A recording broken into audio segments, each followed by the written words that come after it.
in the past. And we'll be back to it once again. Yeah, I love it. Just get 6, Realm War, the 5-man bot dive. Get aiming ahead. Oh, man. So we had like a frontline, scaling 80 carries, you know, just normal stuff, mages in the mid lane. And now we've gone to this in game number 2. What? I don't even know why. Like, I assume because Keen wants to put the pressure on King and maybe felt like he didn't have enough sideline impact. And I'll trust Keen for obvious reasons. Player is incredible. Oh, yeah. But between the right... All right, here we are. Let's check out some of these keystones. We do have Comet being picked up for King in. Means that we'll have the AP Gragas and the tank Maokai. Could have been the other way around. Very glad that it's not. Same. I've been very vocal. BD also going for first strike. Trickle. Indeed.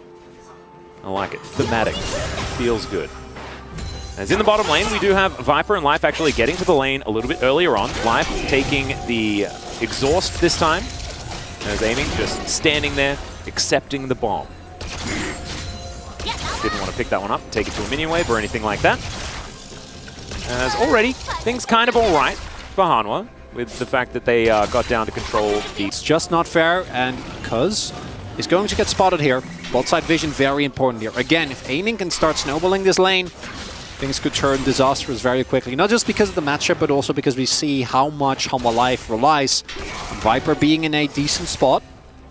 And we can see now the Monkey can be starting up the Drake. A bit of an optimistic maneuver, just going to back away, but Lahens able to get control of this bottom side. And it looks like Cuz might actually be able to take this. Stand aside, not going to land.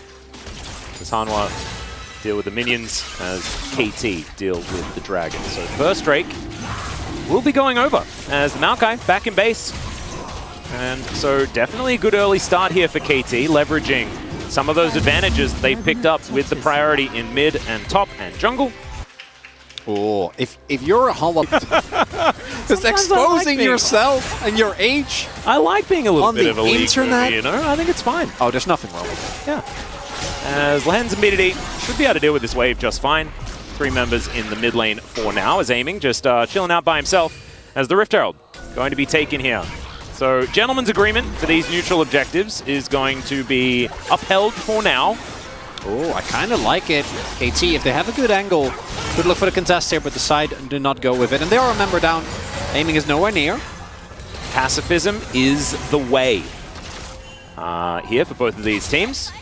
It's going to be when a couple of these Drakes have been taken, and we see what the soul is going to be. We're going to decide whether or not fights are going to exist in this game. So far, no first blood just yet. KT with about a 1,000 gold lead just from the laning phase. Keen got the ideal first back as well, which feels fantastic. Gets his Catalyst as well as his Tier. As now Cuz in position to possibly go for something, but the Unbound Soul was used far enough away for Zeka to remain all right. However, getting to this minion wave is dangerous as he ults, but it's not going to be able to get him far enough. As BDD is going to flash around, Cuz getting on in there, finds the Q, presses his Cyclone button for fun, and that is first blood going over to the KT jungler. And nicely done there. Cuz, again, having a big impact here.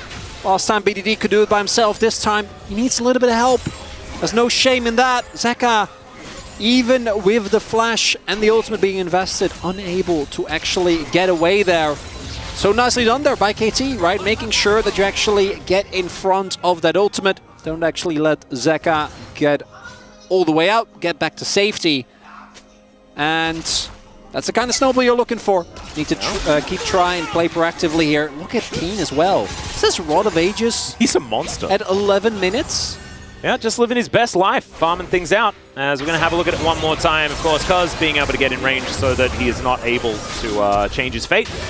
And then Cuz, I guess maybe you can use Cyclone for a bit of extra movement speed, so may have helped, but... Still, beautifully done there by Kingen, right? Actually gets the perfect ult to drop Keen in his pre-placed barrel.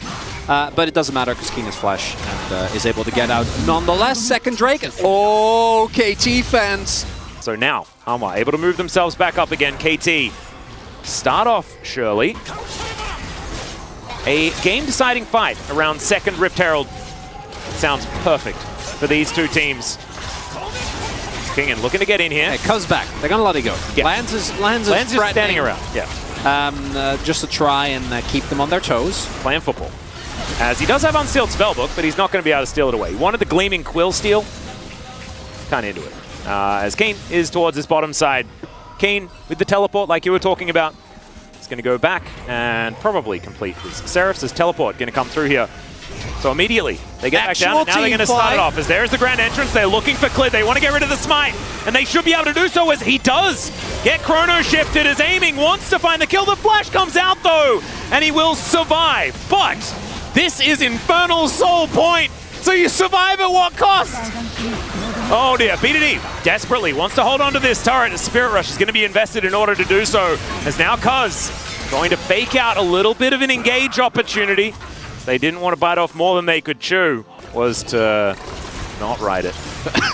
It's a great solution out there. And it seems like Hanwha are also agreeing as the charm is going to go wide. Viper, great positioning right now. As this Drake, not as pivotal for KT, but Hanwha Life need to deny it. As Cuz moving on in, they're not going to look for the fight as the charm is going to miss here as well.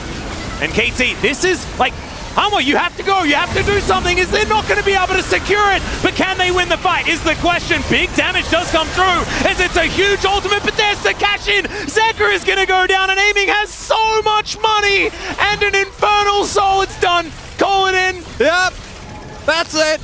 Tension's gone. 2.7k in the bank for Aiming. Yeah, there's that. Oh, yeah. 1,600. And guys, the gold doesn't take into account the fact that they also have Infernal Soul. Yes. Yes. So the gold, like, just imagine that the gold lead is 15,000. So we're gonna have a look at it once again. Look at, did you see how quickly we got into that replay? And they very quickly are able to kill. Really nicely done here by Lahens. Setup's great. And then Zeka unable to get out of there. Aiming just takes him down. And that's cool. Viper's also still 60 CS up. So I want to see the gold difference between the two after the cash-in. All right, the Baron is going to be taken here by KT. Keen's going to flash the ult and then just walk away. Phase Rush pretty good there. As Nature's Grasp going to be coming through the Baron. Already taken though.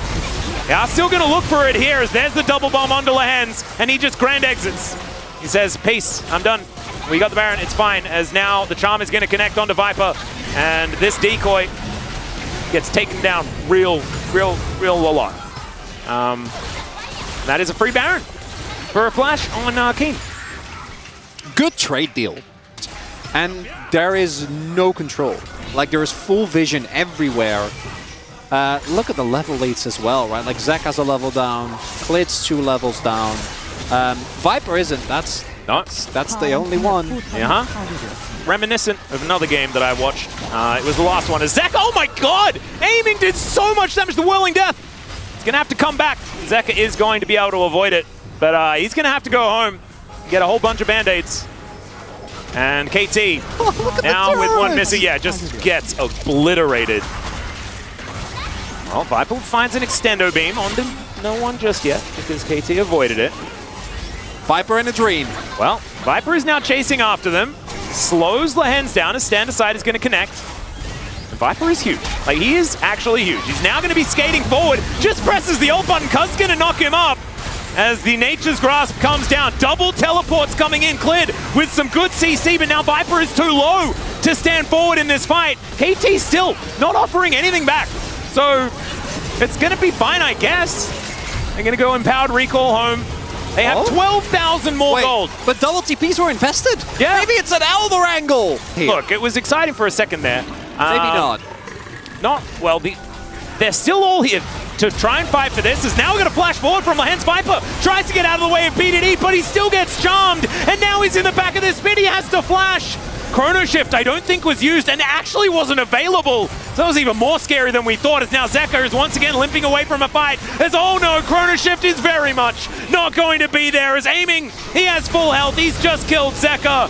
And I think that this house of Hanwha Life Esports cards has just completely fallen down. Viper is on the fountain now. He's going to have to just watch as these inhibitor turrets and inhibitors start to fall by the wayside.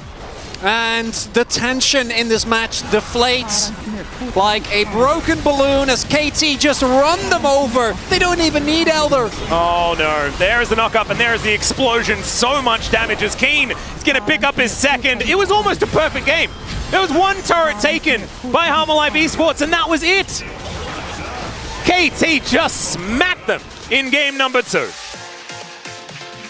And in game number 1, the team fighting was where Hanwha Live could match. And in game number 2, KT says, what if we don't ever let your team fight? Yeah. And as it turns out, it works exceptionally well. I'm glad we're getting the Keen Zoom.